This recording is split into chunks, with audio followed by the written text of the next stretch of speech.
Hello అండి, welcome back to my channel. ఈరోజు నేను ఒక మంచి ఇన్ఫర్మేటివ్ వీడియోతోటి మీ ముందుకు వచ్చాను. సింగపూర్లో జాబ్ అనేది ఎలా ఫైండ్ అవుట్ చేసుకోవాలో ఎక్స్ప్లెయిన్ చేస్తానండి. దానికోసం మీరు కొన్ని యాప్స్ అయితే డౌన్లోడ్ చేసుకోవాలండి. ఈ యాప్స్ అనేది ఏంటి అంటే ట్రస్టెడ్ యాప్స్ అనమాట. కొన్ని ఇయర్స్ నుండి చాలామంది జాబ్స్ అనేది ఈ యాప్స్ ద్వారానే తెచ్చుకుంటున్నారు. సింగపూర్లో జాబ్స్ అనేది ఏంటి అంటే టోటల్ ఆన్లైన్ ప్రాసెస్లో ఉన్నాయండి. సో యాప్స్ ఏంటి అంటే LinkedIn, indeed and careerhg.com, job portal and job consultancy. So ఇవన్నీ ఏంటి అంటే ట్రస్టెడ్ కంపెనీస్ అన్నమాట.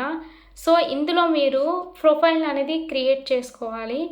మీ ప్రొఫైల్ అనేది క్లియర్గా, నీట్గా అండ్ జెన్యూన్ ఇన్ఫర్మేషన్తో ఉన్నటువంటి ప్రొఫైల్ అనేది మీరు క్రియేట్ చేసుకోవాలండి.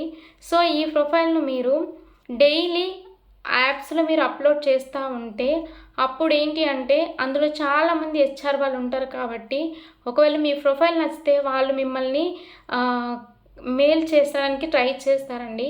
మీరు ఎప్పుడైతే యాప్స్ అనేది యూజ్ చేస్తున్నారో కన్ఫామ్గా డైలీ మీ మెయిల్స్ అయితే చెక్ చేసుకోవాలి. ఈ యాప్స్ సింగపూర్ వాళ్ళు కూడా యూజ్ చేస్తారండి. అండ్ అందరూ కూడా యూజ్ చేస్తారు కాబట్టి వాళ్ళ ఫస్ట్ ప్రయారిటీ అనేది లోకల్ వాళ్ళ కోసం ఉంటుంది. అలా అని చెప్పి మీకు రాదని కాదు, బట్ ఏంటి అంటే వాళ్ళకి ఆ డిపార్ట్మెంట్లో అలాంటి ఎక్స్పీరియన్స్ పర్సన్స్ లేకపోతే మిమ్మల్ని తీసుకోవడానికి ఆప్షన్ ఉంటుంది.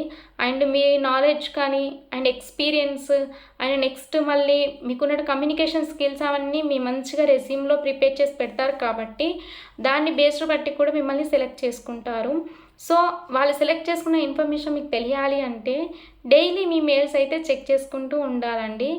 అండ్ మీ ప్రొఫైల్ ఫోటో పెట్టాలి. ఒకవేళ మీకు ఎవరైనా ఫ్రెండ్స్ సింగపూర్లో ప్రజెంట్ ఉన్న వాళ్ళు ఉంటే ఆ జాబ్ రిలేటెడ్ ఏజెన్సీ వాళ్ళు ఎవరైనా ఉంటే వాళ్ళతో మీరు కమ్యూనికేషన్ పెంచుకోవడానికి ట్రై చేయండి.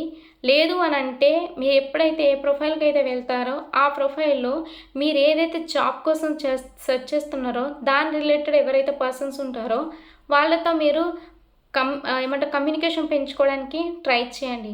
దాని ద్వారా ఏమవుతుంది అని అంటే మీకు జాబ్లో సెర్చ్ చేసుకోవడానికి అండ్ జాబ్లో ఎలా మనము ఇంటర్వ్యూ ఫేస్ చేయాలి ఇవన్నిటి కోసం మనకి ఏంటి అని అంటే ఒక మంచి ఇన్ఫర్మేషన్ తెలుస్తుంది అన్నమాట. సో ఎప్పుడైనా మీరు ఈ జాబ్ కోసం అప్లై చేసే ముందు వాళ్ళు ఎవరైనా మిమ్మల్ని మనీ అడిగితే మీరు అసలు మనీ పే చేయకండి. ఇక్కడ చాలా స్కామ్స్ కూడా జరుగుతున్నాయి. అండ్ ఇప్పటి వరకు అయితే ఈ యాప్స్ యూజ్ చేసిన వాళ్ళు చాలామంది మనీ పే చేయకనే వచ్చారు. ఒకవేళ కన్ఫామ్గా మనీ పే చేయాలి అంటే మీరు company name and full address ఉన్నప్పుడు మాత్రమే మీరు పే చేయాలి, లేకపోతే పే చేయకూడదండి. అండ్ మీకు ఇప్పటి వరకు నా వీడియో నచ్చితే లైక్ చేసి షేర్ చేసి సబ్స్క్రైబ్ చేసుకోండి. మీకు ఒకవేళ సింగపూర్ ప్రాసెస్లో ఇంకేమైనా డౌట్స్ ఉంటే నాకు కామెంట్లో పెట్టండి. వీటి మీద నేను వీడియో తీయడానికి ట్రై చేస్తాను. Thank you so much.